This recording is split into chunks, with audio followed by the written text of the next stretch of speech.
Hello and welcome to the third video of our quality equation module। और basically ये third module हमने last class में भी पढ़ा था, लेकिन इसको हम कंटिन्यूएशन में रखेंगे। हम डिस्कस कर रहे थे कॉमन रूट्स कंडीशन को, कॉमन रूट्स के बारे में हम डिस्कशन कर रहे थे। तो कॉमन रूट्स को और डिटेल में अगर समझेंगे हम, तो उससे पहले जैसे कि मैं एक चीज़ आप लोग के साथ शेयर करना चाहता हूँ। जस्ट वांट टू देखना चाहते हैं कि एक कंडीशन है, लेट अस सपोज हम कॉमन रूट्स के बारे में थोड़ा सा हल्का सा रिवीजन भी करते हैं और एक चीज समझते भी हैं। Late us suppose a1x² plus b1x plus c1 एक इक्वेशन है जिसके रूट्स अल्फा और बीटा है, लेट अस सपोज। और दूसरी इक्वेशन है a2x² plus b2x plus c2। ठीक है। तो ये दो इक्वेशंस हैं, है ना। अब ये दो इक्वेशन के लेट अस सपोज एक रूट कोई कॉमन है, और मान लेते हैं कि वो दोनों कॉमन रूट अल्फा है, और इस इक्वेशन का जो दूसरा रूट है वो बीटा है, और इस इक्वेशन का जो दूसरा रूट है वो गामा है। ये मान लेते हैं। तो जो कॉमन रूट है हम उसको कैलकुलेट कर सकते हैं। अगर कॉमन रूट है तो दोनों इक्वेशन में सेटिस्फाइड होना चाहिए, ये मानते हो ना, दोनों इक्वेशन में सेटिस्फाइड होना चाहिए। तो अगर कॉमन रूट है दोनों इक्वेशन में सेटिस्फाइड होगा तो वो क्या बनेगा, a1 alpha square plus b1 alpha plus c1, right, is equals to 0।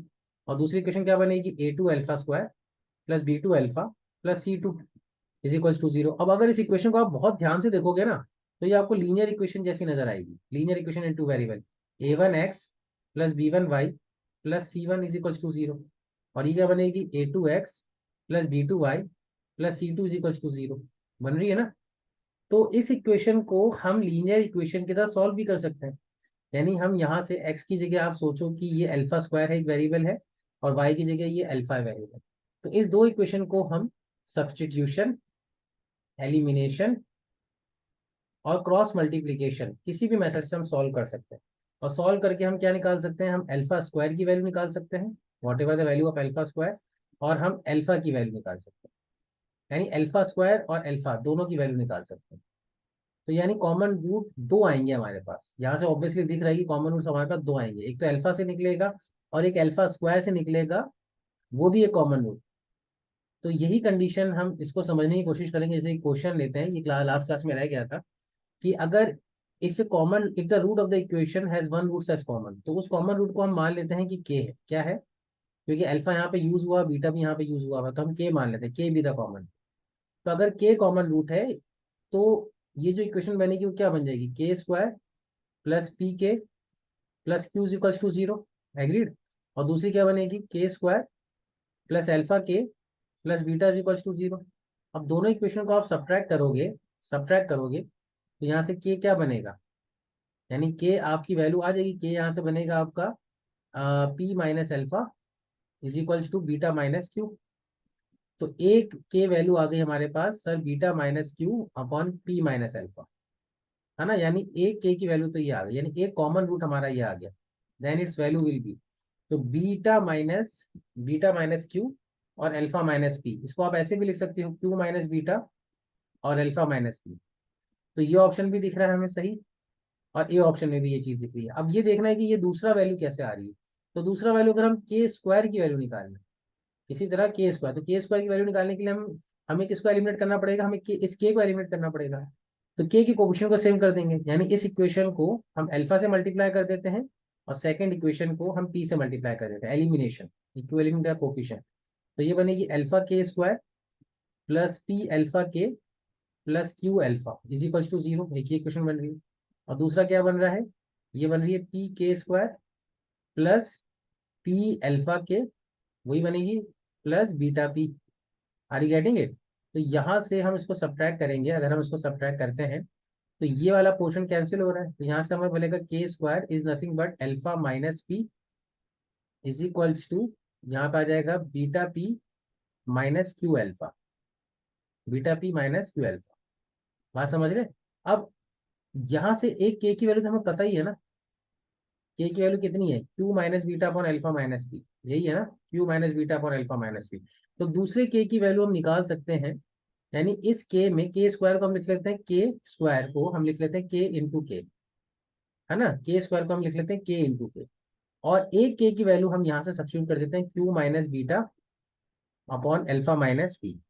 ठीक है ना, ये इस के में, और अल्फा माइनस पी तो इधर है ही है एक, अल्फा माइनस पी तो इधर है ये, which is equals to beta P minus Q alpha.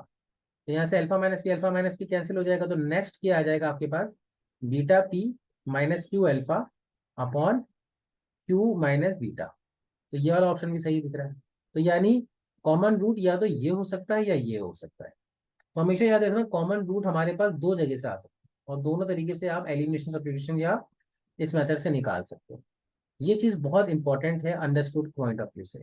तो अगर अगर दो इक्वेशन है और हैव ए कॉमन रूट, तो a1 a2 b2 minus d2 is a1 a2 square, ये चीज सही है या गलत है, ये वही है।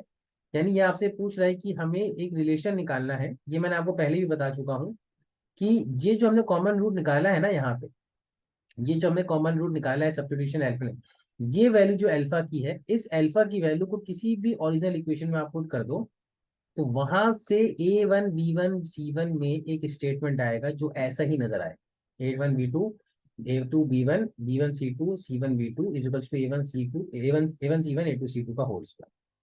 ये स्टेटमेंट है। तो इसको यूज करके भी कई बार क्वेश्चन होता है। जैसा ये क्वेश्चन देखिए कि if two equation have one common root and the second has equal roots, है ना, if the two equation have one common root and the second has equal roots, then 2 times b plus d equals to.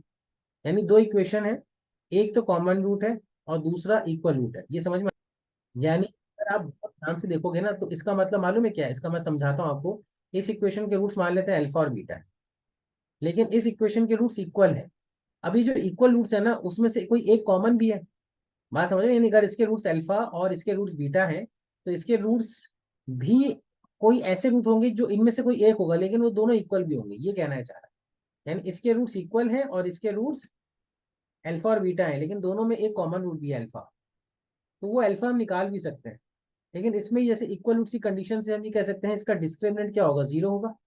एक चीज तो हम ये कह सकते हैं, लेकिन हम ये भी कह सकते हैं कि बी स्क्वायर यानी minus A square minus 4ac that is 1 into b, ये क्या होगा, जीरो होगा। यानी A square is equals to 4b, ये तो हमें समझ में आ ही रहा है यहाँ से, A square is equals to 4b होगा। और दूसरा हम ये कह सकते हैं कि कॉमन रूट्स हम निकाल सकते हैं। यानी अगर हम इसको देखें तो alpha square minus C alpha plus D is equals to zero, और alpha square minus A alpha plus B is equals to zero.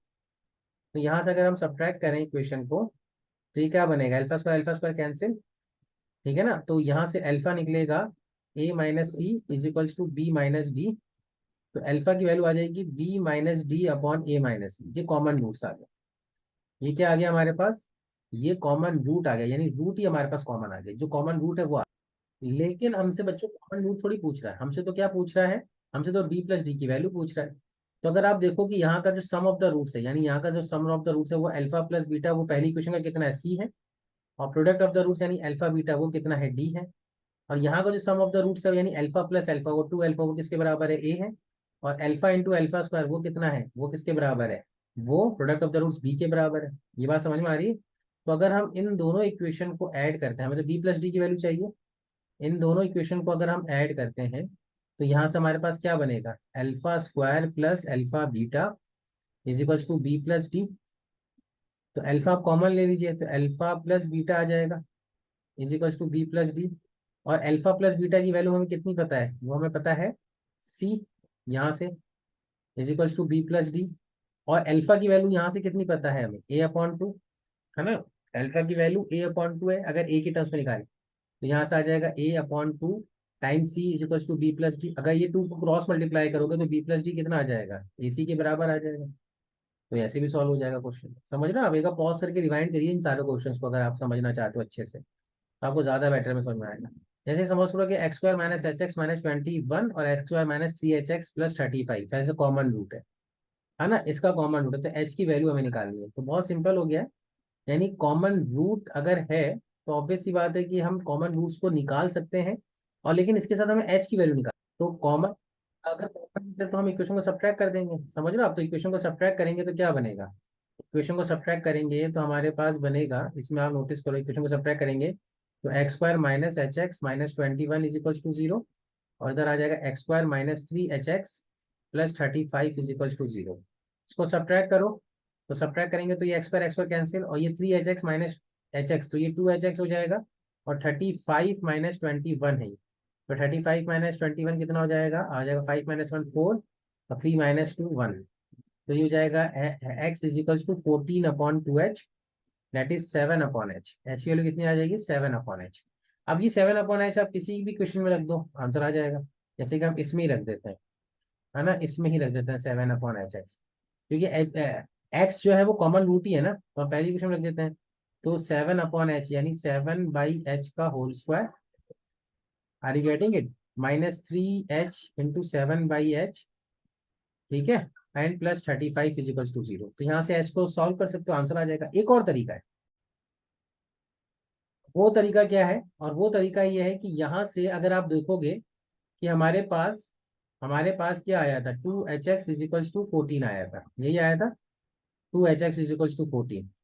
भाई hx की वैल्यू कितनी आ गई थी, hx की वैल्यू आ गई थी 7, है ना। तो अगर आप इस hx की वैल्यू यहाँ रख दोगे, hx की वैल्यू यहाँ रख दोगे, तो x² कितना हो जाएगा, आई थिंक सो, एक सेकेंड, hx की वैल्यू हमारे पास 2hx की वैल्यू हमारा 5 - 1, रियली सॉरी, यहाँ पे हमसे मिस्टेक हो गई बच्चों, ये जो है ना, ये क्वेश्चन में हमें मिस्टेक, हमने सब्ट्रैक्शन गलत कर दिया भाई, रियली सॉरी।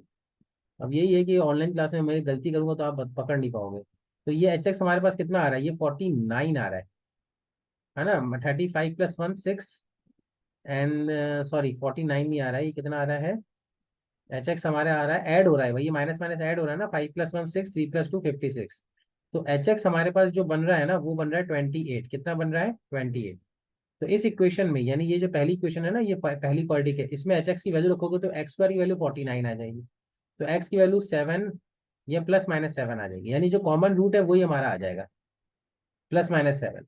तो h की वैल्यू अगर 7 रखो या -7 रखो, आपको h की वैल्यू मिल जाएगी। यानी यहाँ से अगर आप देखो कि x² आ गया 49, तो x² की वैल्यू आप 49 है, यानी x की वैल्यू अगर आपके पास 49 आ गई है, तो अगर आप इस x की वैल्यू यहाँ पे रखोगे, तो आपके पास क्या मिल जाएगा, एच यहाँ पे पॉजिटिव है, तो आपको पॉजिटिव ही मिलना चाहिए, यानी एक्स की वैल्यू 7 रखनी पड़ेगी, और 7 रखोगे तो आपको एच क्या मिल जाएगा, 4 मिल जाएगा, जैसे आंसर आ जाएगा, है ना। आप समझ रहे हैं इस क्वेश्चन को। एक और क्वेश्चन करते हैं कॉमन रूट्स में, जैसे x² - 11ax and x² - 14x will have a common factor if a is equal to, बहुत सिंपल है, यानी इन दोनों का एक कॉमन फैक्टर है। कॉमन फैक्टर का मतलब है कॉमन रूट है, कॉमन फैक्टर का मतलब क्या है, कॉमन रूट है।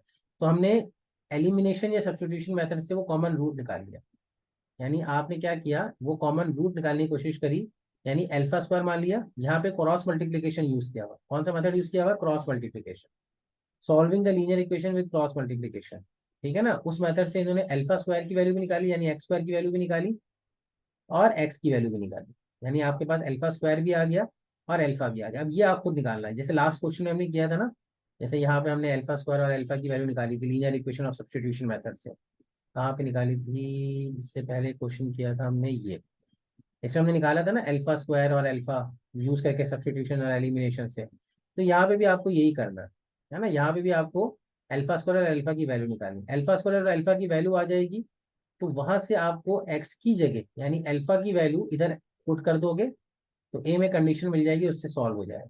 बात समझ रहे हो ना। करना क्या है भाई, इसमें दोनों क्वेश्चन में पहले अल्फा पुट करो, अल्फा पुट करने के बाद α² और अल्फा में लीनियर इक्वेशन बन रही है 2 वेरिएबल में, तो α² की वैल्यू के लिए सॉल्व करो, अल्फा की वैल्यू की सॉल्व करो, फिर जो अल्फा की वैल्यू आएगी वो α² की जगह पुट कर दो, तो ए में कंडीशन बन जाएगी, तो ए की वैल्यू आ जाएगी यहाँ से। ठीक है, और क्वेश्चन कर लेते हैं, जैसे if the equation have one common root then their other root satisfy the equation. अब ये इंपॉर्टेंट क्वेश्चन है, वेरी गुड क्वेश्चन है और अच्छा क्वेश्चन भी है।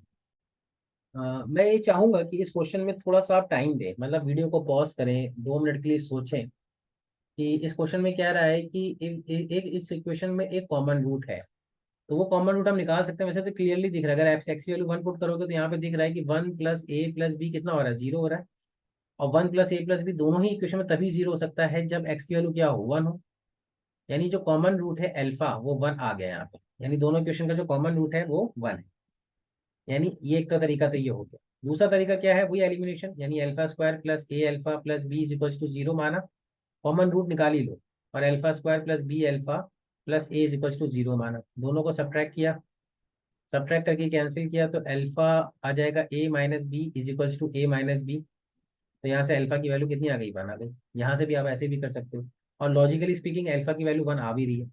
अगर एक रूट कॉमन निकल जाएगा ना, तो अब दूसरा रूट इसका मान लेते हैं, इसका रूट, इसका एक रूट अल्फा है, तो दूसरा रूट ऑटोमेटिकली कितना होगा, यानी सॉरी, एक रूट अगर इसका 1 है, तो इसका एक रूट 1 है, तो प्रोडक्ट ऑफ द रूट कितना आना चाहिए, बी आना चाहिए, तो दूसरा रूट बी होगा ऑब्वियसली। भाई मैं ये कह रहा हूँ कि एक्स स्क्वायर प्लस ए एक्स प्लस बी, इसका एक रूट 1 है, तो दूसरा रूट बी होगा ना, क्योंकि प्रोडक्ट ऑफ द रूट कितना है, बी अपॉन 1 आना चाहिए ना। तो एक रूट 1 है, तो दूसरा रूट डैश मान लेते हैं, तो प्रोडक्ट ऑफ द रूट कितना आना चाहिए, बी अपॉन 1, तो दूसरा रूट कितना आ रहा है, बी आ रहा है। और similarly X square plus B x plus A, इसका एक रूट भी 1 है, कॉमन रूट 1 है, तो दूसरा रूट कितना आ जाएगा ऑटोमेटिकली ए। तो ऐसी इक्वेशन जो इनके अदर रूट से बनती हो, वो इक्वेशन क्या होगी, यानी ऐसी इक्वेशन जो इनके अदर रूट से बनती है, इनका अदर रूट क्या है, एक तो ए है और दूसरा बी है। तो ऐसी इक्वेशन जो इनके अदर रूट से बनती है वो क्या है, x square minus sum of the roots a plus b times x plus A b, यानी प्रोडक्ट ऑफ द रूट्स। ये वो इक्वेशन है जो इनके अदर रूट से बनती है। बात समझ रहे हैं ना।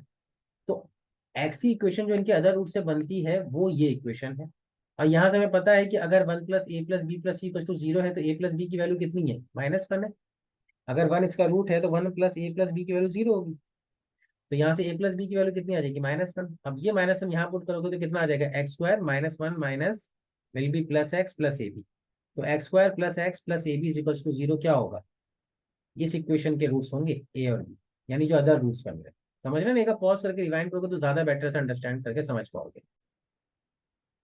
और करते हैं, जैसे कि ये कह रहा है कि इसका एक कॉमन रूट है, तो के की वैल्यू निकालो। तो ये बहुत आसान क्वेश्चन है ना, बहुत सारे ये क्वेश्चन सब आसान है। मतलब इसके कॉमन रूट से तो हमें ये पता ही है कि एक रूट 2 है और एक रूट 3 है। तो अगर 2 इसका रूट होगा, तो यानी इसका 2 अगर कॉमन रूट होगा, तो 4 माइनस 7 इंटू 4 प्लस के, तो कितना आ जाएगा, के की वैल्यू आ जाएगी आपकी 14 माइनस 4 यानी 10।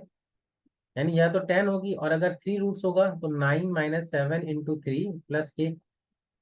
तो यहाँ से के की वैल्यू दूसरी कितनी आ जाएगी, 12, तो सी ऑप्शन होगा। ठीक है ना।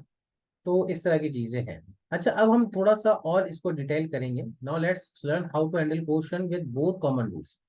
अब बोथ कॉमन रूट से तो इक्वेशन ही सेम है, ये मैंने आपको लास्ट मॉड्यूल में ही बताया था। यानी एक रूट है x square minus 5x plus 6, इसके रूट कितने हैं, 3 और 2। अब आप इसको 3 से मल्टीप्लाई कर दीजिए, तो 3x square minus 15x plus 18, इसके रूट्स भी कितने होंगे, इसके रूट्स भी 3 होंगे, यानी दोनों कॉमन रूट है।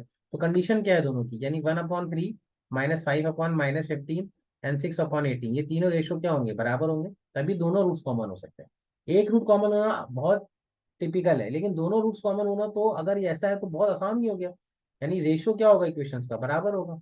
if both the roots are equation, then the equation are called identical equation है, बिल्कुल सिंपल सी बात है। यानी जैसे कि x square minus 3x-1 and 2x square minus 6x-2, ये दोनों इक्वेशन आइडेंटिकल है, 1/2 1/2 1/2 रेशो आ रहा है। तो दोनों इक्वेशन का कॉमन रूट होगा, बिल्कुल बहुत कॉमन रूट। तो इसी पे कुछ क्वेश्चन है, इसी पे चीजें हम देखेंगे। जैसे कि सपोज करो x square plus 5x plus 6 and 2x square plus 10x plus 12 have to check whether they have common roots और नॉट। तो आप देखो कि 1/2 5/10 एंड 6/12 तीनों ही बराबर है, तो बोथ बोथ रूट्स कॉमन होंगे। यहाँ पे क्या होंगे, बोथ रूट्स कॉमन होंगे। तो दोनों ही रूट्स कॉमन होंगे, दोनों ही रूट्स अगर कॉमन होते हैं तो इक्वेशन क्या होती है, सेम होती है। बात समझ रहे हो ना। तो if the equation a x square plus B x plus, एक नया क्वेश्चन करते हैं। अगर equation a x square plus B x plus c equal to 0 and 3x square plus 4x plus 5 equal to 0 है, both roots in common, then a b c are the sides of the triangle a b c. तो अब ये थोड़ा सा different category question है जो trigonometry को relate कर रहा है, लेकिन ये तो समझ में आ रहा है कि a/3 is equals to b/4 is equals to c/5 होगा। ये तो समझ में आ रहा है। अगर दोनों ही रूट्स कॉमन है, तो a/3 b/4 और c/5 होगा, ये तीनों बराबर होंगे, तभी कॉमन रूट्स हो सकते हैं दोनों के, रेशो बराबर होंगे। तो इसको हम लैम्डा मान लेते हैं, क्या मान लेते हैं, लैम्डा। तो यहाँ से ए की वैल्यू कितनी आ जाएगी, 3 लैम्डा, बी की वैल्यू कितनी आ जाएगी, 4 लैम्डा, और सी की वैल्यू कितनी आ जाएगी, 5 लैम्डा। भाई ए क्रॉस मल्टीप्लाई करो, a/3 भी लैम्डा के बराबर, तो ए की वैल्यू 3 लैम्डा। तो 3 लैम्डा, 4 लैम्डा और 5 लैम्डा, ये क्या बना रहे हैं, ये तीन ट्रायंगल की साइड है, और ये क्या बना रहे हैं, पाइथागोरियन ट्रिपलेट। तो ऐसा ट्रायंगल जिसमें इसकी साइड 3 4 और 5 हो, वो एक राइट एंगल ट्रायंगल बनता है। कौन सा राइट एंगल बनता है, राइट एंगल। आइसोसेलेस तो बनेगा नहीं, क्योंकि दो साइड तो अनइक्वल है। ठीक है ना। तो इस टाइप के क्वेश्चंस भी आ सकते हैं जो ट्रायंगल की ज्योमेट्री को कोऑर्डिनेट इक्वेशन से लिंक कर दे। और क्वेश्चंस करते हैं, जैसे कॉमन रूट से, कंडीशन से, और क्वेश्चंस कि if both the roots of the equation के times 6x square plus 3 plus rx and 2x square minus 1 is equal to 0, and this are common, then find the value of 2r minus P. तो both the roots common है, both the roots common है, यानी अभी हम इसको पहले इसको simplify करना पड़ेगा, इस इक्वेशन को सिंप्लीफाई करना पड़ेगा। यानी 6k+2, हमने क्या किया, एक्स स्क्वायर के कोफिशिएंट को अरेंज किया। 6k एक्स स्क्वायर का कोफिशिएंट बन रहा है और 2a का कोफिशिएंट बन रहा है, और एक्स का कोफिशिएंट क्या है, आर एक्स, और कांस्टेंट क्या बन रहा है, 3k-1, ये कांस्टेंट बन रहा है। दूसरी इक्वेशन क्या बन रही है, वो बन रही है 2 6 12k+4 x square, 12k+4 x square plus P x, और कांस्टेंट क्या बन रहा है, वो बन रहा है 6k-2, 6k-2। तो अगर दोनों रूट्स कॉमन है तो यानी आप ये समझो कि इन दोनों रूट्स के जो रेशियो है 6k+2/12k+4 is equals to r/p is equals to 3k-1/6k-2, ये है ना। तो हमें तो 2r-p की वैल्यू निकालनी है। तो बेसिकली हमें क्या पता चल गया, यहाँ से हमें ये पता चल गया कि ये दोनों रेशियो क्या है, बराबर है। ये दोनों रेशियो क्या है, बराबर है। तो हम यहाँ से के लिए सॉल्व कर लेंगे, पहले के को सॉल्व कर लेंगे एक बार। तो अगर आप बहुत ध्यान से देखो कि यहाँ पे, यानी इन दोनों में अगर 2 कॉमन लिया, यहाँ पे अगर हमने 2 कॉमन लिया और यहाँ पे अगर हमने 4 कॉमन लिया, तो अंदर क्या बन रहा है इधर, बहुत ध्यान से देखेंगे तो आपको बहुत इजीली समझ में आ जाएगा। यानी अगर हम यहाँ पे देखेंगे तो अंदर बच रहा है 3k+1, और इधर क्या बन रहा है, इधर ही बच रहा है 3k+1 is equals to r/p is equals to 3k-1/6k-2। तो यहाँ से ये 3k+1 और 3k+1 कैंसिल हो जाएगा। तो यहाँ से हम ये कह सकते हैं कि r/p की जो वैल्यू है वो कितनी आ जाएगी, 1/2। यानी r/p का रेशियो में पता चल गया वो कितना है, 1/2। 1/2 रेशियो में पता चल गया r/p के रेशियो, r और p का रेशियो अगर पता चल गया, लेकिन हमें तो क्या निकालना है, 2r-p निकालना है। हमें तो r/p का रेशियो नहीं निकालना है, हमें तो 2r-p निकालना है। कैसे निकालेंगे भाई, आपको थोड़ा तो सोचना पड़ेगा ना भाई। r/p का रेशियो पता है 1/2, तो यहाँ से तो बहुत आसानी से दिख रहा है, क्रॉस मल्टीप्लाई करो, 2r-p इज इक्वल टू कितना हो रहा है, 0। भाई ये 2r उधर जाएगा, p उधर जाएगा, क्रॉस मल्टीप्लाई करो तो 2r-p की वैल्यू कितनी आ रही है, 0। कितना सिंप्लीफाइड वर्जन में क्वेश्चन सॉल्व हो रहा है। यानी कॉमन रूट्स निकाल लिया, कॉमन रूट्स निकालने के बाद हमने क्या किया, कॉमन रूट्स निकालने के बाद हमने कॉमन रूट्स निकालने के बाद हमने कोशिश ये करी कि हम किसी तरह सिंप्लीफाई करें, तो r/p में एक रिलेशन आ गया, उसको हमने सॉल्व किया तो समझ में आ गया चीजें। और करते हैं चीजों को और बेटर अंडरस्टैंड क्वेश्चंस को करते हैं। देखो जितना क्वेश्चंस करोगे मैथमेटिक्स में ऐसा ही है, जितना हम क्वेश्चंस करेंगे उतना हमारा एप्टीट्यूड लेवल बढ़ेगा, चीजों को एनालाइज करने का पावर बढ़ेगा, समझने की पावर बढ़ेगी। ठीक है ना, वो जितने क्वेश्चंस करने के ऊपर है। जैसे कि if x² + 2x + 3 and ax²+bx+c is equal to 0 and abc belongs to real number and have a common roots, then a/b/c की वैल्यू पूछ रहा है। तो ऑब्वियस सी बात है कि 1/a is equal to 2/b is equal to 3/c है। तो ऑब्वियसली अगर इसको आप लैम्डा के इक्वल मान लेते हो या के के इक्वल मान लेते हो, तो a की वैल्यू कितनी आ जाएगी, 1/λ, b की वैल्यू कितनी आ जाएगी, 2/λ, और c की वैल्यू कितनी आ जाएगी, 3/λ। इनका रेशियो निकालोगे तो कितना आ जाएगा, 1:2:3, वही रेशियो आ रहा है। a/b/c कितना आ रहा है, 1:2:3 आ रहा है, लैम्डा लैम्डा कैंसिल हो रहा है ना। ठीक है, वैसे तो इसमें ज्यादा दिमाग लगाने की जरूरत नहीं है।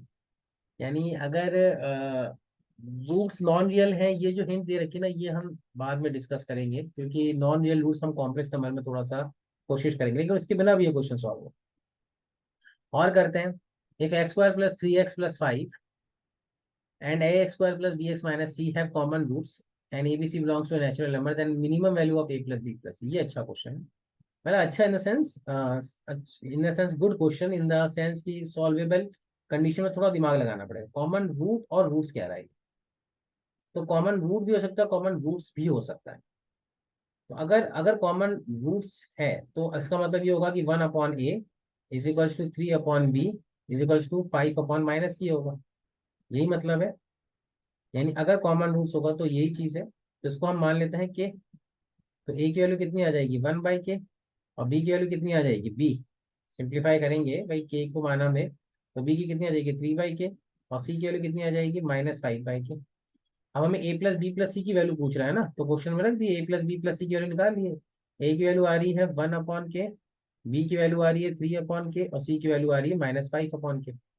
तो आप ऐड करेंगे तो कितना आ जाएगा, के 1+3 कितना हो रहा है 4 -5, तो यहाँ से -1/k, लेकिन k तो है ही, k आप सॉल्व नहीं कर पा रहे, के हमें तो के बिना आंसर निकालना है, फिर क्या करेंगे, कोई और तरीका या दिमाग में कोई लॉजिक? ये इसलिए मैंने कहा था ये क्वेश्चन अच्छा है, ये सोचने में मजबूर करता है, ब्रेन स्टॉर्मिंग करने में हमें चाहता है, हम चाहें कि सोचें थोड़ा सा। तो अब यहाँ पे एक सेकंड, ये प्लस है, मैंने यहाँ पे गलती कर दी, ये प्लस है तो ये प्लस ही होगा, है ना, रियली सॉरी भाई, सी में तो प्लस है ना, यहाँ पे ये मैंने गलत करा है, तो ये ऐड होगा यहाँ पे, तो ये 4+5 आएगा, तो ये 9 हो जाएगा, 9/k। तो आपसे कह रहा है कि a+b+c की वैल्यू कितनी आ रही है, 9/k। तो 9/k मिनिमम कब होगा, 9/k की मिनिमम वैल्यू निकालनी, 9/k की मिनिमम वैल्यू निकालनी, तो 9/k की मिनिमम वैल्यू तो 9 ही होगी, आई थिंक सो, क्योंकि k क्या है भाई, अगर आप नोटिस करो, इसको अगर हम दूसरे पर्सपेक्टिव से कहें कि 9/k की मिनिमम वैल्यू तब आएगी जब, भाई 9/k तो एक ऐसा नंबर है, इसको आप इस तरह सोचें, जैसे कि हमारे पास, लेट अस सपोज, मैं इस क्वेश्चन को थोड़ा सा रीस्टाइल करके रीडिफाइन करके लिखने की कोशिश करता हूँ, ताकि बेटर वे में अंडरस्टैंडिंग हो,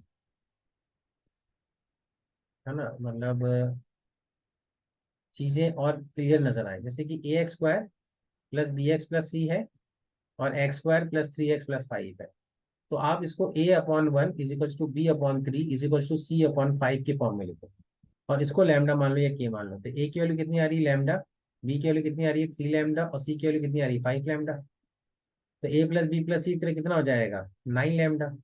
तो इसकी मिनिमम वैल्यू कब आएगी, इसकी मिनिमम वैल्यू यानी a b c तो नेचुरल नंबर है ना, तो इसकी मिनिमम वैल्यू तब आएगी जब लैम्डा क्या हो जाए मिनिमम, भाई a+b+c नेचुरल नंबर है, और नेचुरल नंबर में 9 × लैम्डा, भी नेचुरल नंबर ही होगा, ऑब्वियस ही बात है, तभी तो a+b+c, भाई a b c natural number है, तो a+b+c का सम भी नेचुरल नंबर होगा, यानी 9 लैम्डा भी नेचुरल नंबर होगा।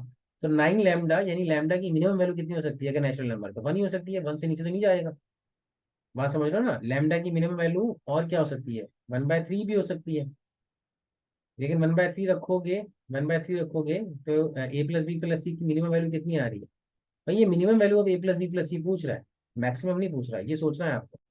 तो मिनिमम कितनी हो रही है भाई, मिनिमम तभी होगी जब लैम्डा 1 हो जाए, सिंपल सी बात है, लैम्डा की वैल्यू बढ़ाते जाओगे 1 2 3 4 5 6 तो मैक्सिमम आती चली जाएगी, ठीक है ना, आई होप सो। तो इस तरह से हमारा जो कॉमन रूट्स वाला पार्ट है ना, वो भी हमने फुलफिल किया। अब हम जो आज आगे कंटिन्यू करेंगे वो है analysis of graph of a quadratic equation, ये बहुत इंपॉर्टेंट है, बहुत ज्यादा, बहुत बहुत बहुत बहुत बहुत ज्यादा इंपॉर्टेंट है, मतलब मेजोरिटी ऑफ द क्वेश्चन यहाँ से बन। देखो मैं इसको थोड़ा सा ये बता देता हूँ कि graph of a quadratic equation, तो ये समझना चाहिए कि ax² + bx+c, मतलब ये है कि लेट अस सपोज आपके पास एक इक्वेशन है y = x² - 5x + 6। तो ग्राफ बनाने के लिए आपने क्या किया, x और y के कोऑर्डिनेट्स को प्लॉट किया, यानी x और y की वैल्यू निकाली, लेट अस सपोज x की वैल्यू 0 पुट करी तो y की वैल्यू 6 आ गई, x की वैल्यू आपने 1 पुट करी तो y की वैल्यू 2 आ गई, x की वैल्यू आपने 2 पुट करी तो y की वैल्यू 0 आ गई, x की वैल्यू आपने 3 पुट करी तो y की वैल्यू 0 आ गई, x की वैल्यू आपने -1 पुट करी, है ना, -1 पुट करी तो y की वैल्यू 12 आ गई। ऐसे करते करते आप इन्फिनाइट वैल्यूज निकालोगे, और उन इन्फिनाइट वैल्यूज को अगर आप एक्स वाई प्लेन पे प्लॉट करोगे ना, तो इसका ग्राफ जो बनता है ना, वो पैराबोला बनता है, कैसा बनता है, पैराबोला। तो ax² + bx+c का जो ग्राफ होता है बच्चों, वो हमेशा याद रखो, इसका ग्राफ पैराबोला होता है, ये आपको याद रखना। जब भी आप एक्स वाई को प्लॉट करोगे ऑन द ग्राफ पेपर, वह पैराबोला आएगा। जैसे y = ax + by+c का जो ग्राफ होता है, वो लीनियर इक्वेशन में स्ट्रेट लाइन होता है ना, वैसे ही अगर ax² + bx+c का जो ग्राफ होता है, वो आपका पैराबोला होता है। पहली चीज तो ये क्लियर हो गई।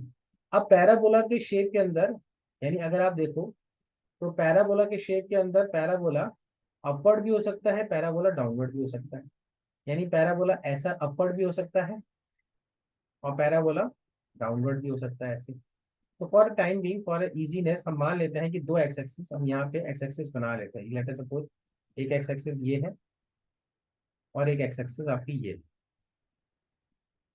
है ना, एक एक्स एक्सिस है। तो पैराबोला यानी अपवर्ड पैराबोला भी बन सकता है जैसा हमने बनाया है, और डाउनवर्ड वाला भी बन सकता है।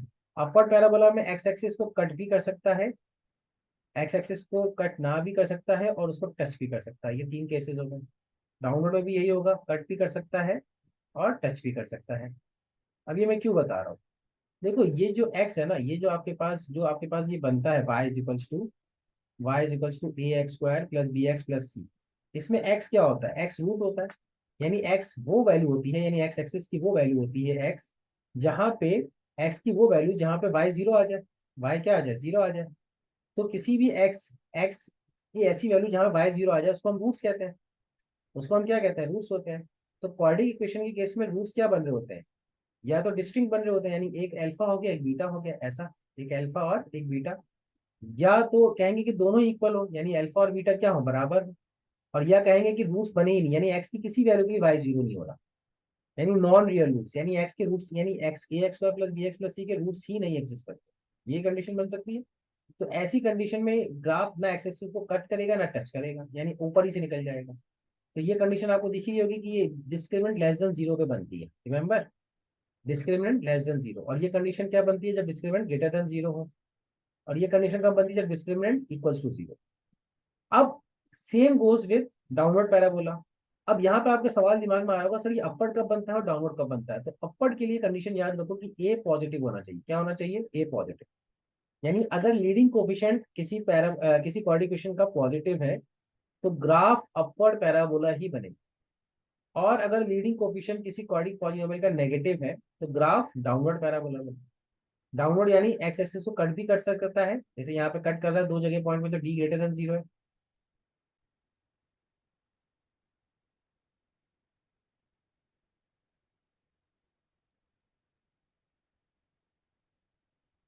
सॉरी, जैसे यहाँ पे डी ग्रेटर देन जीरो है, दो जगह कट कर रहा है ना, यहाँ पे क्या होगा, डी लेस देन जीरो होगा, और यहाँ पे क्या होगा, डी इक्वल टू जीरो होगा। जो दो डिस्टिंक्ट पॉइंट पे ग्राफ एक्स एक्सिस को कट करता है ना, दो डिस्टिंक्ट ग्राफ पे जहाँ पे कट कर रहा होता है वही रूट्स होते हैं। एक्स एक्सिस यानी एक्स की वो वैल्यू जहाँ पे ये पॉलिनोमियल जीरो हो रही है, जैसे यहाँ पे एक्स की वो दो कौन सी वैल्यू है, टू और थ्री। यानी अगर हम इसका प्लॉट करेंगे ग्राफ, तो टू और थ्री, यानी एक्स इक्वल टू टू पे और एक्स इक्वल टू थ्री पे क्या होगा, पॉलिनोमियल वाई की वैल्यू जीरो आ रही है। और मैंने अपर क्यों बनाया है, क्योंकि एक्स स्क्वायर का कोफिशिएंट वन लीडिंग पॉजिटिव है। तो ये आपको याद करना है, लर्न करना है, समझना है, क्योंकि हमारा जो इसके आगे का जो टॉपिक है ना, ग्राफ हम पढ़ क्यों रहे हैं, क्योंकि हमारा ग्राफ की वजह से हम लोकेशन ऑफ रूट्स के क्वेश्चन कर पाएंगे। लोकेशन ऑफ रूट्स यानी रूट्स को लोकेट कर पाएंगे, अल्फा और बीटा एक्स एक्सिस यानी ग्राफ में एग्जिस्ट कहाँ करते हैं। तो ये क्वेश्चन या ये टॉपिक इसलिए इंपॉर्टेंट हो जाता है। तो अपवर्ड पैराबोला आपको समझ में आना चाहिए। अपवर्ड पैराबोला क्या बनता है, जब ए पॉजिटिव। और डाउनवर्ड पैराबोला कब बनता है, जब ए नेगेटिव हो। ग्राफ को कब कट करेगा, जब डी पॉजिटिव हो। कब टच करेगा, जब डी इक्वल्स टू जीरो हो। और कब कुछ भी नहीं करेगा, जब D negative. Same goes with this, graph को कब कट करेगा, जब डी पॉजिटिव हो। कब टच करेगा, जब डी इक्वल्स टू जीरो हो। और कब कुछ भी नहीं करेगा एक्स एक्सिस को, जब डी लेस देन जीरो। अब ये जो वर्टेक्स है इसके बारे में हम डिस्कस करते हैं थोड़ा सा। वर्टेक्स क्या होता है, वर्टेक्स आपका क्वाड्रेटिक इक्वेशन का जो भी ग्राफ है, हमारा जो पैराबोलिक शेप का ग्राफ है, ये जो हमने ग्राफ बनाया है, इसका जो ये जो वर्टेक्स वाला पॉइंट है, जहां से ये ग्राफ अपना शेप सिमेट्रिकल बना रहा है, ये जो वर्टेक्स वाला पॉइंट है, इसको वर्टेक्स कहते हैं। यानी दोनों तरफ ग्राफ सिमेट्रिक होता है, इसका हम पॉइंट निकाल सकते हैं। ये मिनिमम वैल्यू तो हो जाएगी, यानी ये मिनिमम पॉइंट हो जाता है, ये मिनिमम वैल्यू हो जाती है, minimum value of y, minimum value of y, जब ए पॉजिटिव। क्योंकि इसके बाद तो क्या हो रहा है, इन्फिनिटी तक जा रहा है, मैक्सिमम इन्फिनिटी तक जा रहा है। और यही वर्टेक्स मैक्सिमम हो जाता है, मैक्सिमम वैल्यू ऑफ वाई बन जाता है। मैक्सिमम वैल्यू ऑफ वाई कब बनता है, जब ए नेगेटिव, यानी ये देखो माइनस इन्फिनिटी की तरफ जा, माइनस इन्फिनिटी की तरफ। बात समझ में ना। तो इसी को अगर हम ये ए की जो वर्टेक्स के कोऑर्डिनेट्स हैं, वर्टेक्स से कोऑर्डिनेट हम निकालना चाहें तो निकाल सकते हैं, है ना। कैसे निकालेंगे, देखो बहुत ध्यान से देखना, मैं आपको समझाता हूँ। डेफिनेटली ये बहुत ईजी है, कोई ज्यादा डिफिकल्ट नहीं। देखो a x square plus B x plus c है ना, a x square plus B x plus c है। अगर हम इसको कंप्लीटिंग द स्क्वायर मेथड से सॉल्व करें तो हम इसको 2 मिनट के लिए ऐसे लिख सकते हैं, x square by b a by a x plus c by a, right. इसको और सिंप्लीफाई किया तो हमने कंप्लीटिंग द स्क्वायर मेथड से लगाने की कोशिश कर रहे हैं। तो x square b by a x, अब इसमें हमने क्या किया, b square by b by b square by two a. यानी अगर हमने अपनी मर्जी से यहाँ पे देखो, बी बाई ए का टू से डिवाइड करें, यानी बी बाई टू ए का होल स्क्वायर ऐड भी करा, और बी बाई टू ए का होल स्क्वायर क्या किया, सब्ट्रैक्ट भी किया। ठीक है, ये हमने अपनी मर्जी से किया है यहाँ पे, तो आपको क्वेश्चन में कोई फर्क नहीं पड़ेगा। लेकिन ऐसा करने से क्या हो गया कि फर्स्ट थ्री टर्म से x plus b by two a का होल स्क्वायर की आइडेंटिटी बन गई, और नेक्स्ट टर्म से क्या बन गया, बी स्क्वायर, यानी एलसीएम लोगे तो बी स्क्वायर माइनस फोर ए सी अपॉन फोर ए स्क्वायर बनता है। यानी अगर इन दोनों का क्लब करोगे तो ये बनेगा एलसीएम लेने के बाद। ये बी स्क्वायर माइनस फोर ए सी को हम क्या लिख सकते हैं, इसको ए को अंदर ले जाओ तो ये बनेगा x plus b by two a का होल स्क्वायर, और ये ए अंदर जाएगा तो एक कैंसिल करेगा, और ये बी स्क्वायर माइनस फोर ए सी क्या है, डी है ना, ये डी है, डिस्क्रिमिनेंट है। तो डिस्क्रिमिनेंट को हम क्या कर सकते हैं, डिस्क्रिमिनेंट को हम डी लिख सकते हैं। भाई बी स्क्वायर माइनस फोर ए सी है, तो ये कंप्लीटिंग द स्क्वायर मेथड से ये स्क्वायर कंप्लीट हो गया। अब बहुत ध्यान से देखो, बहुत ध्यान से देखो, ये ही इंपॉर्टेंट है ना, इसी में मैं आपको सारा कंसेप्ट आपको समझाने की कोशिश करूंगा, मेक श्योर आपको समझ में आए। यानी मैंने एक पॉलिनोमियल थी y is equals to A x square plus B x plus c, इसको कंप्लीटिंग द स्क्वायर मेथड से मैंने इसको सिंप्लीफाई करके लिखा। आपके सामने मैंने सिंप्लीफाई किया था x plus b by two a का whole square minus D upon four, ये लिख लिया। अब बहुत ध्यान से देखना, आपको चीजें बहुत इजीली समझ में आ जाएंगी कैसे।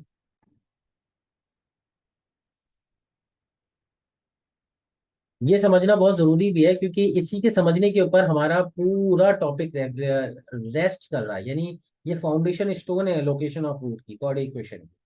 ठीक है ना। अब देखो, हम यहाँ पे हमारा देखो वेरिएबल क्या क्या है, सिर्फ वेरिएबल एक्स है, ओनली वेरिएबल जो चेंज हो रहा है वो एक्स है। बाकी a b two a d four a इसकी वैल्यू हमें पता होगी, क्योंकि कोऑर्डिनेट इक्वेशन अगर पता है, let us suppose coordinate equation है x square minus five x plus six, तो हमें ए बी सी की वैल्यू पता है, तो सब चीज की वैल्यू पता है, सिर्फ एक्स चेंज हो रहा है। अब हमें अगर लेट अस सपोज हम केस वन लेते हैं, केस वन ये लेते हैं कि ए पॉजिटिव हो जाए, ए क्या हो जाए, पॉजिटिव हो जाए। तो ए पॉजिटिव हो जाएगा, तो आप देखो y is equals to a positive है, यानी ये पॉजिटिव क्वांटिटी है, ए पॉजिटिव है, और ये x की आप कोई भी वैल्यू रखो, क्योंकि ये होल स्क्वायर है तो पॉजिटिव ही रहेगा। भाई आप समझ रहे हैं ना, x plus b by two a का होल स्क्वायर है, तो ये क्वांटिटी और ये क्वांटिटी मिलके क्या हो रही है, दोनों क्वांटिटी पॉजिटिव हो रही है। और ये क्या है, माइनस डी ले लेते हैं, जो डी की वैल्यू जो भी होगी, बी स्क्वायर माइनस फोर ए सी, और ए हमारा यहाँ पे क्या है, पॉजिटिव है, ए हमारा क्या है, पॉजिटिव। तो यहाँ पे हमारा ये एक्सप्रेशन बन रहा है, यानी ये कुछ इस टाइप का दिखेगा आपको, यानी कुछ इस टाइप का आपको दिख रहा होगा, ये वैल्यू आपको कुछ ऐसी नजर आएगी कि positive multiplied by positive, A positive, ये पॉजिटिव, डी हमें नहीं पता अभी, फोर पॉजिटिव और ए पॉजिटिव। यानी अगर हम बोले तो ये three minus D upon four इस टाइप की, यानी three minus D upon four, ऐसी कोई वैल्यू नजर आ रही है। तो अगर मैं आपसे कहता हूँ बच्चा, यानी कुछ ऐसी वैल्यू होगा, अगर आप बहुत ध्यान से देखो, तो मगर आपसे कहता हूँ कि अगर आपके पास ऐसा एक्सप्रेशन है, तो ये एक्सप्रेशन मिनिमम और मैक्सिमम कब होगा। भाई एक्स की वैल्यू आप बढ़ाते जाओ बढ़ाते जाओ बढ़ाते जाओ बढ़ाते जाओ बढ़ाते जाओ इन्फिनिट तक ले जाओ, तो मैक्सिमम वैल्यू तो पता चल जाए इन्फिनिटी है। यानी वाई की वैल्यू मैक्सिमम कब हो सकती है, वाई की वैल्यू से एक्सएम कहाँ तक जा सकती है, इन्फिनिटी को अप्रोच कर रही है। अगर ए पॉजिटिव है उसकी बात कर रहे हैं, अगर ए पॉजिटिव है तो वाई की वैल्यू इन्फिनिटी को अप्रोच कर रही है। और मिनिमम कितनी जा सकती है, मिनिमम तहाँ जहां तक जा सकती है जहां तक एक्स मिनिमम हो जाए, यानी ये एक्सप्रेशन जो स्क्वायर वाला है ना, ये मिनिमम हो जाए।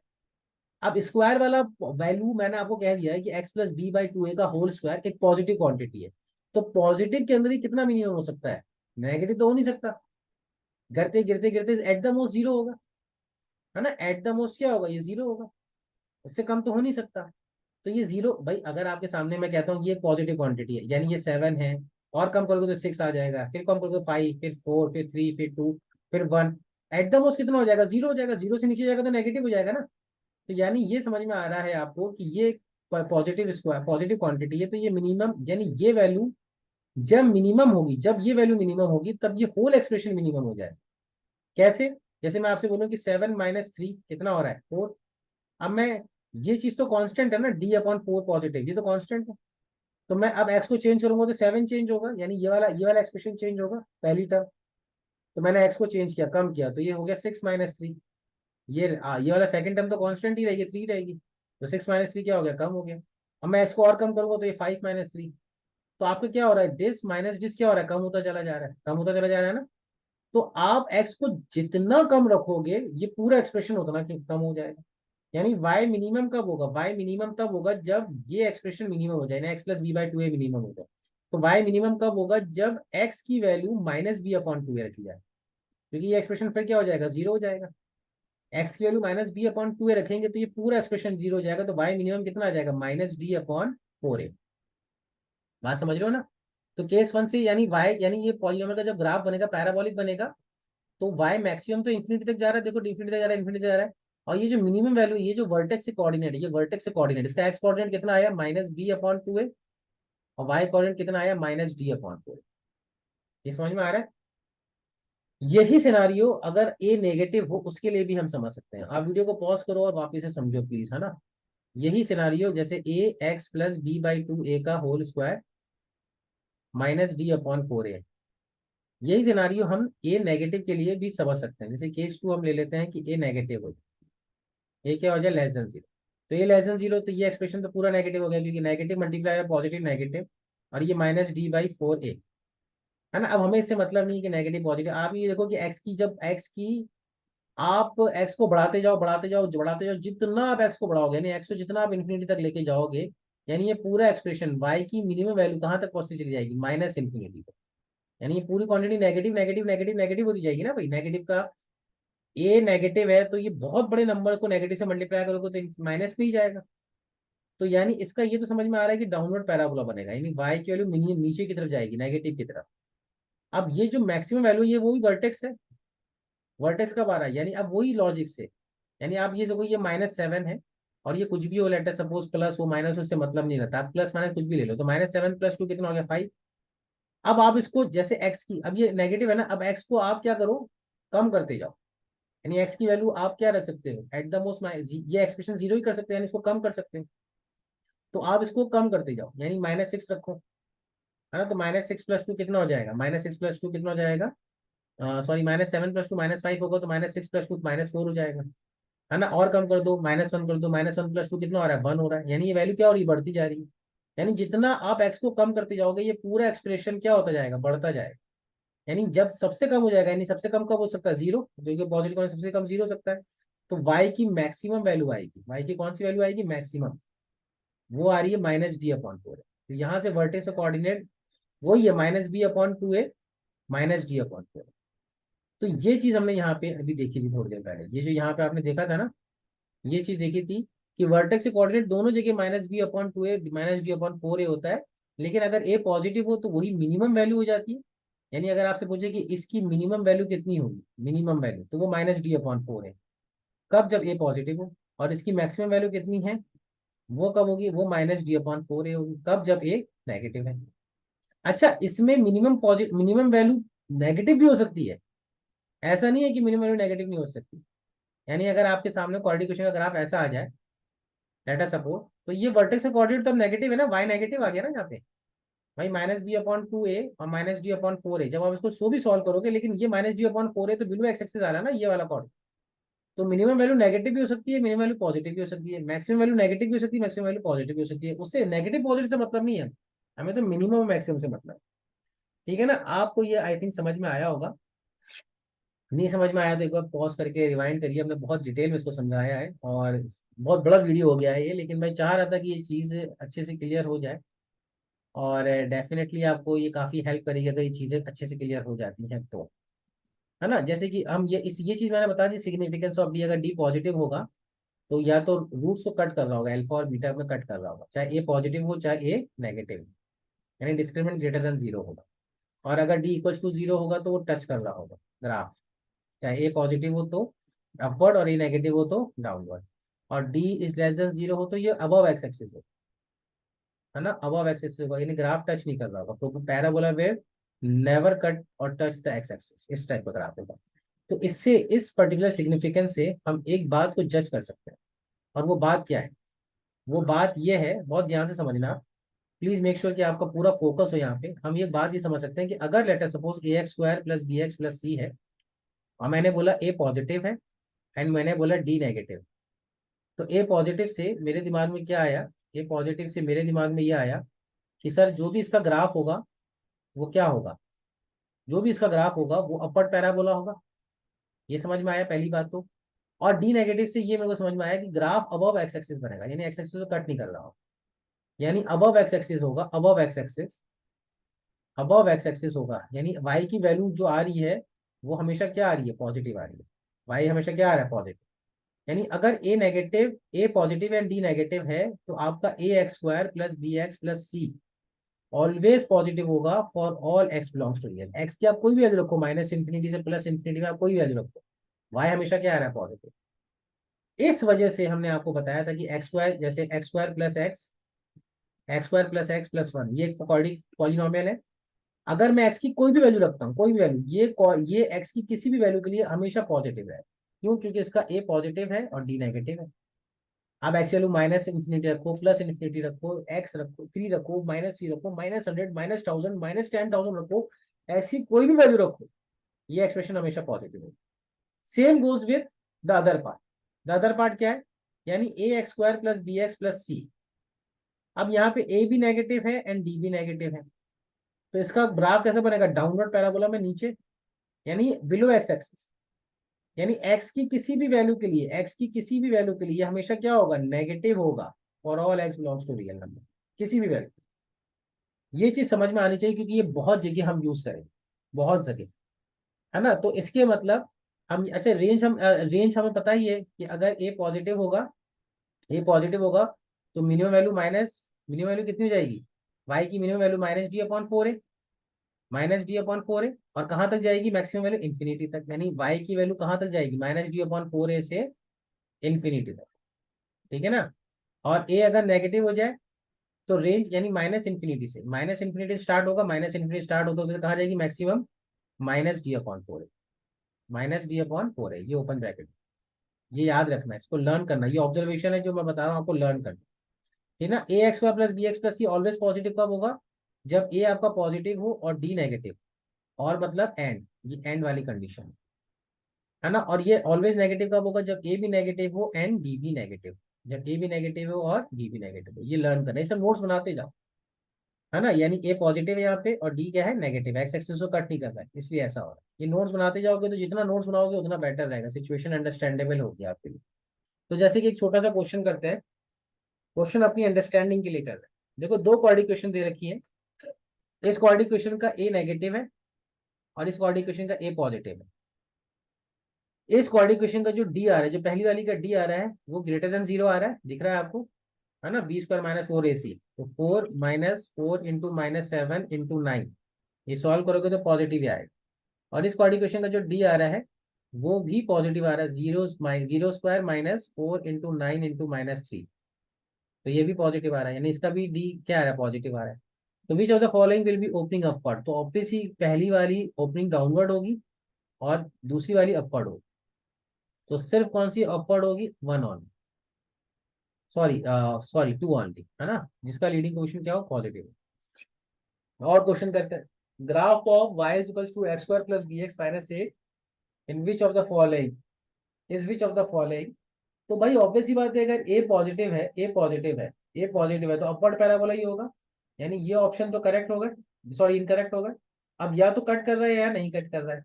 तो अगर हम इसका डी देखें, डी, तो वो कितना हो जाएगा? b² -4 इंटू 1 इंटू -8, तो वो कितना आ रहा है? अगर हम डी देखें तो इसका डी कितना आ रहा है? डी स्क्वायर हम सॉल्व करेंगे तो डी कितना आ जाएगा? b² + 32। अब b² तो पॉजिटिव क्वांटिटी है और 32 भी क्या है? पॉजिटिव क्वांटिटी है, तो डी क्या आ रहा है? Greater than 0। और ये वाली वैल्यू क्या है? डी लेस देन 0, यहाँ पे डी ग्रेटर देन 0 है, तो इसका ग्राफ यही बनेगा, है ना। ये सी ऑप्शन है, यही बनेगा लॉजिकली स्पीकिंग। नहीं समझ में आया तो वीडियो को पॉज करके वापस से रिवाइंड करो और देखो कि हमने कैसे चेक कर रहा है और कैसे आ रहा है ये आंसर, ठीक है। और करते हैं, जैसे कि क्वेश्चन है कि x², which of the following graph is x² - 4। तो x² - 4 का ग्राफ हमें निकालना है। तो अगर हम इसके रूट देखेंगे तो x - 2 इंटू एक्स प्लस 2, तो एक रूट तो -2 आएगा और एक रूट +2 आएगा, ये तो समझ में आ रहा है। यानी ये ग्राफ अपवर्ड पैराबोला होगा और -2 और +2 इसके रूट्स हैं, अपवर्ड पैराबोला और -2 और प्लस रूट को कट करते हुए जा रहा है, तो ऑब्वियसली ऐसे ही बनेगा, है ना। अपवर्ड पैराबोला -2 और +2 को कट करके जा रहा है, तो यही बनेगा, यही वाला ऑप्शन नजर आ रहा है मुझे चमकता हुआ, और कोई ऑप्शन नजर ही नहीं आ रहा है ना। अपवर्ड पैराबोला है लेकिन -2 +2, यहाँ तो d = 0 और यहाँ पे तो दो रूट्स आ ही रहे हैं, यहाँ पे a नेगेटिव होगा, यहाँ भी a नेगेटिव होगा, तो ये दोनों ऑप्शन, ये तीनों ऑप्शन रिजेक्ट हो गए। समझ पा रहे हो? आई होप सो क्लियर होगा, मतलब मुझे नहीं लगता कि डिफिकल्टी इसमें आनी चाहिए, ठीक है। तो इसी तरह जैसे कि इफ एक्स इज रियल, तो अगर एक्स रियल है यानी एक्स की आप कोई भी वैल्यू डालते हैं तो इसकी हमें रेंज निकालनी है, तो रेंज हम निकाल सकते हैं, रेंज हमें पता है कि अगर ए पॉजिटिव है, ए पॉजिटिव है आपके पास, तो रेंज कितनी हो जाती है, minus b, sorry minus D upon four है, जो वर्टेक्स का कोऑर्डिनेट है वो इन्फिनिटी था। तो इसका डी निकाल लो। डी कितना आ रहा है इसका, बी स्क्वायर माइनस एट का square minus four into one into 70। अब ये कैसा है, ये आप खुद जाके ग्राफ में देखो ना, वर्टेक्स से कोऑर्डिनेट, अपर पैराबोला का वर्टेक्स से कोऑर्डिनेट वाई की minimum value minus D upon four है ना। तो ये आ रहा है 64 minus four into seven, four seven जा 28, 68, तो ये हो जाएगा माइनस फोर, है ना। तो डी की वैल्यू माइनस फोर आ गई, तो आपने रखी, और ए की वैल्यू कितनी है यहाँ पे, ए की वैल्यू वन है, तो कितनी आ जाएगी, वन। तो इसका आंसर कितना हो जाएगा, रेंज आ जाएगी वन से इन्फिनिटी। कितनी आ जाएगी, वन से इन्फिनिटी, रेंज वन से इन्फिनिटी यार। बिल्कुल सिंपल सिंपल सी बात है। और ये इसका इसका डी निकाल लो, इसकी ए वैल्यू लेस देन जीरो है, तो माइनस इन्फिनिटी से माइनस डी अपॉन फोर है, क्योंकि माइनस इन्फिनिटी मिनिमम वैल्यू होगी और maximum minus D upon four है, क्योंकि इसका डाउनवर्ड पैराबोला है। तो इसका डी कैलकुलेट कर लो, डी कैलकुलेट हो जाएगा फोर का square minus four into leading coefficient that is a minus four into five, ये कितना हो जाएगा 16 plus four five 20 into four 80, तो ये कितना हो रहा है 96। 96 को हम माइनस फोर से डिवाइड करेंगे तो कितना आ जाएगा, माइनस फोर इंटू ए फोर, सॉरी 16 से डिवाइड करोगे तो कितना आ जाएगा, सिक्स आ जाएगा। तो मैक्सिमम वैल्यू कितनी आ जाएगी, सिक्स आ जाएगी। आप सॉल्व करके देख लो, माइनस फोर ए से डिवाइड करोगे ना, तो four minus four into plus हो जाएगा। ठीक है, ये सारी चीजें मतलब मैं कर चुका हूँ। If x is real then the value of value will not be less than, यानी इसकी एक्सप्रेशन की वैल्यू लेस देन नहीं होगी। तो किससे लेस देन नहीं होगी, माइनस डी अपॉन फोर ए से लेस देन नहीं होनी चाहिए भाई, ये अपर पैराबोला होगा। ये जो भी अपर पैराबोला होगा, इसकी जो मिनिमम वैल्यू होगी वो आ रही होगी x is equals to minus b upon two a पे, और कितनी आ रही होगी, वो आ रही होगी y is equals to minus D upon four. यही वर्टेक्स से कोऑर्डिनेट होते हैं। तो डी निकाल लिया हमने, डी कितना है इसका, b square that is 36 minus four into 30, तो कितना आ जाएगा 36 minus four three 12 and four one 452,